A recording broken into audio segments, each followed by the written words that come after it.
You see, this is Paul Slackers, and we have a lot of good news to talk about here. We're with are you the founder of this organization? I am. Andrew Yes. Rudnick, who has been, is well known in the Jewish community by far, and maybe in the wide world, the worldwide community, for having the most happy, uh, uh, I will say it's a combination of Hanukkah event. It's a night usually before Christmas event. It's a gathering of people, and I've been to it many times. So, and we've covered it with stories. Adam, hi, how are you? Good. How are you? Thanks for having me. Shalom, as they say in the old country. In the old country. The only good thing to, what does that say behind your head? Come of 2020. Okay, so congratulations. So tell us, is this a virtual year for the matzo ball? And why do This you call is it yeah. matzo ball? This actually COVID obviously has changed the world and certainly has changed the way we operate. I wasn't anticipating having not to be able to do Christmas Eve. In fact, when first thing when COVID started to unroll in March and April, I'm thinking to myself, wow, boy, I got lucky. I just dodged a bullet because my event on Christmas Eve actually went on.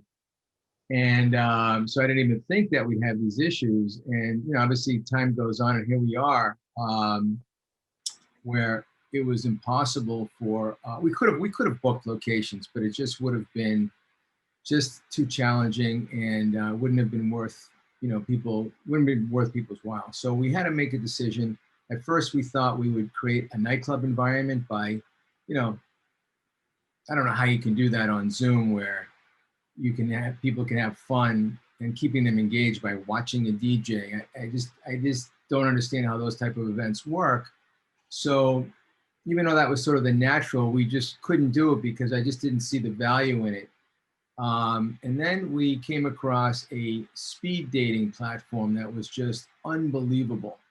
And it's an experience that we've never offered our clients before until this year. And we've been doing this for 30 years. We've always had the matzo ball, where it's been more of a social event where people would just come, and it wouldn't just, if they hooked up, that'd be great. If they didn't, it was still okay. They had a good time with their friends. A lot of times it'd be camp reunions. But this is specifically for people who are looking for a relationship. And, talk about efficiency. I mean, you get 25-minute dates one-on-one over the course of 2 hours, maybe 2.5 hours. And at the end of the round, the system will, you'll pick as you're going through them, you'll say match or not match. And at the end of the round, everyone who had mutual matches will be automatically connected to each other. So it's a great way for people to meet. I think it's far better than the apps because it's back, it's dialogue back and forth. And in any event, even if you don't, find love, you're certainly going to make a lot of friends because you're forced to engage. So it's really for people who really like engagement. You can't be a fly on the wall at this event. In fact, we've had media say, "Oh, where are my free tickets?" I go, "No, we can't give media free tickets to this because I'm not going to allow media to go into this where everybody here is specifically there for one reason. They are looking to engage and meet, and I didn't want to put somebody in there that would waste anybody's time. It's not something you can watch. There's no spectator seats for this. Nobody can watch this unfold. It's completely one-on-one and private from one to the next. So yeah, very exciting. I'm looking forward to not only I'm looking forward to this event, but I'm looking forward to moving forward in this capacity and continuing down this road because I really like how people engage, and I think we're going to see a lot of sparks flying, and there's going to be a lot of relationships as a result. Again, the people are going to this because they want to meet, obviously, like-minded person like themselves, because it's an event and not something that happens every week. We're going to break the Guinness Book of World Records with this event. We've already passed it. It was 964 people and set in 2019. We're already at 1,200 and change. So the Guinness Book, we've already shattered the Guinness Book of World Records for the largest speed dating event. I anticipate it'll go well over 2,000 people by the time the doors open. So definitely looking forward. That's why the event is getting so much attention, is because again, it's once a year, and here's your opportunity to meet someone else like yourself who wants to have a serious relationship. So I anticipate, as a result of this event, that we will have at least 1,500 to 2,000 babies born within the next 36 months as a result of this event. That is my prediction. You heard it here first.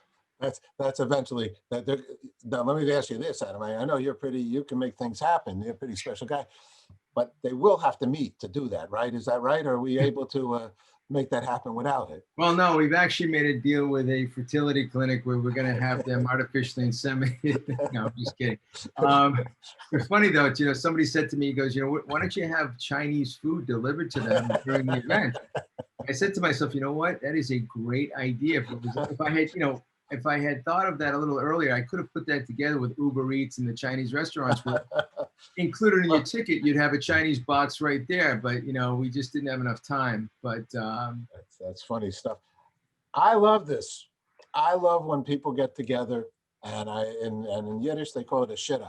You're a big shidduch maker, and that shidduch, for those that don't know what that word means, it means putting someone to meet another person. They're literally in the days was known as people that would set other people up, and it still happens in this world, right? And that is beautiful. I'm actually an interfaith, all faith minister too. I marry people. It's a blessing when somebody meets somebody and you know it very well. And I've been to many of your things because I have been married, but I've also been single. And to go to a like-minded, I'm going to be part of this. Oh, great. As a guy who wants to meet people. So in a serious way, not in a media way. Are you single? And I'm single. Okay. Yeah, I'm a real candidate. Right. Because you got to be single, otherwise they can't let you in there. I understand it, and I respect that. And there's nothing worse than somebody not being single. And it's not fair to the other participants. 100%. Even if you're like out the door. I mean, there's people that are, in the process of divorce, which sometimes could take for 10 years. I don't know how you deal with that. I mean, there's real technicalities here. I mean, relationships are in essence, when it boils down to everything, business in Yiddish, they call it babkas. The real thing is your family, the one you live with, the one you come home with. And you know that, and you've been doing this for 30 plus years. And you've had marriages happen as a result, because I've done shows with you guys before.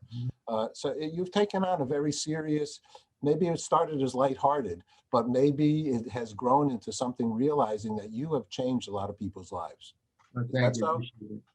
Well, we actually, because of the nature of this particular event, we took it a step further. So when people are enrolling, we're having them fill out an application, which it's a pretty involved application for security purposes as well as, screening purposes. But by the same token, we have matchmakers behind the scenes so that when the event is over, and we're going to have this massive database inventory, which is really, it's for our purposes only.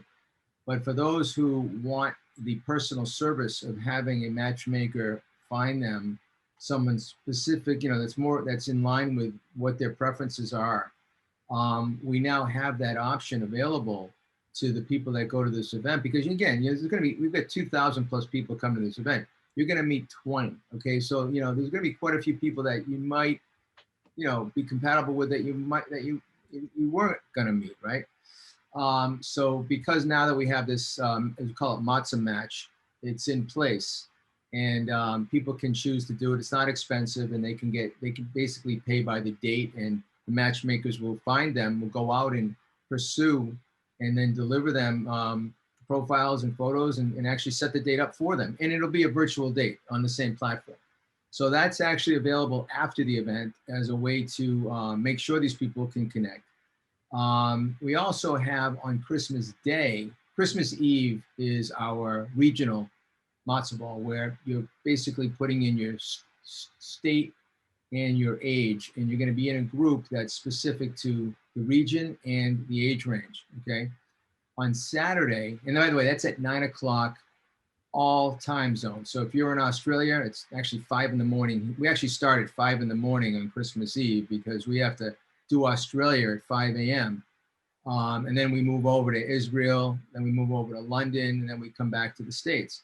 So, but on Christmas Day at 3 o'clock Eastern time, which is going to be the same everywhere. So, you know, in Australia, I'm not even sure what time that is. I don't have a time zone, but it's you know, Australia's 16 hours difference from where we are right now. But on Christmas Day at 3 p.m. Eastern time, we're calling it our Jewish melting pot, where that is a massive event where it's everybody who wants to meet Jews from all over the world broken down by age.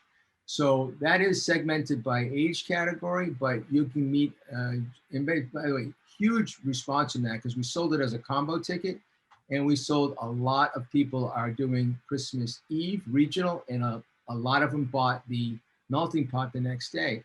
That's going to be fun to see Jews from all over, you know, meeting each other. It's going to be interesting. It's going to be interesting to see what happens. You know, I'm pretty excited about the whole thing. You know, I've been doing this, you know, listen, it's 34 years in the making. I've been doing this a long time, right? But this, I have to say that this right here is something that I've always wanted to do, just couldn't. And I wouldn't have done it if it wasn't for COVID. I wouldn't have done it because I would never walk away from, you know, the revenue that we generate on Christmas Eve, right? So it took COVID happening for us to have, to be able to do this, because you could only do it on Christmas Eve because that's the only time I get the momentum to be able to do what we're about to do, you know? So it's a momentous occasion. Guinness Book, again, you know, world record, breaking the world record, which we're excited about. Anyway, that's it.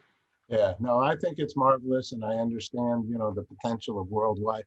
I know our broadcast, we're 22 years old. I'm former CBS, PBS television. You know, I go way back to when you just had WCBS, you know, you got your New York community. And then, you know, if you got a show nationally, you got the national community. Then the potential of an international broadcast for that same show. This little guy, this internet, the worldwide WWW, nobody even says those at it anymore, gave us the world. Now that gave us the world to do it. Since I've 40 plus years, I've always been in this broadcasting for the good, just like the only good thing, good. Use media, because media very powerful. It can cause a lot of destruction by whose ever message is on there. Right. This is a perfect good thing that you're doing, using media, putting people together. You know, many countries, I don't think a lot of people realize, in certain countries, India and so on and so forth, you can hardly meet anybody unless your parents pick you up or somebody, you know, this is matrimonial in an Indian, look, an Indian newspaper, which is a pretty big community, like got 6 pages of like meetups. I mean, we call it meetups and we call, you know, but this has been the way the old days were, right? In fact, you had to even give the family what your an ox, right? It's like fiddling on the roof. Right. You couldn't get in the door unless you put something on the table. Gotta bring the ox. Or whatever. In any case, I'm sure you're very busy with all this. I don't want to take much of your time, but I'm very happy because it's a nice thing, and I congratulate you. And the events, literally, I will say to everybody, I mean, just like, let's use that Bowery, used to be the Bowery Bank, right? Or this is one of those events that you have. They're always fun. The people are dancing. It's an enjoyable evening. You know how to throw a party. And I want to, Andrew, congratulations. Appreciate that. Thank you so much for your time. All righty, I appreciate it. Let me ask you one last question then. So what the heck, because we're involved with events too. We do the Peace Day event in Times Square, which went virtual this year, in Central Park and so on and so forth. And I ask a lot of people, what makes them happy or what makes them peaceful? What for you? What makes you peaceful, Andrew? I'm sorry. I like to watch reruns of The Sopranos. Well, then I suggest you watch Netflix Lilyhammer. I watched the Lily. I just finished Lilyhammer. It was pretty good. It was very good. All right. Thank you, my friend. Thank you. Best of luck. Thank you. Bye-bye.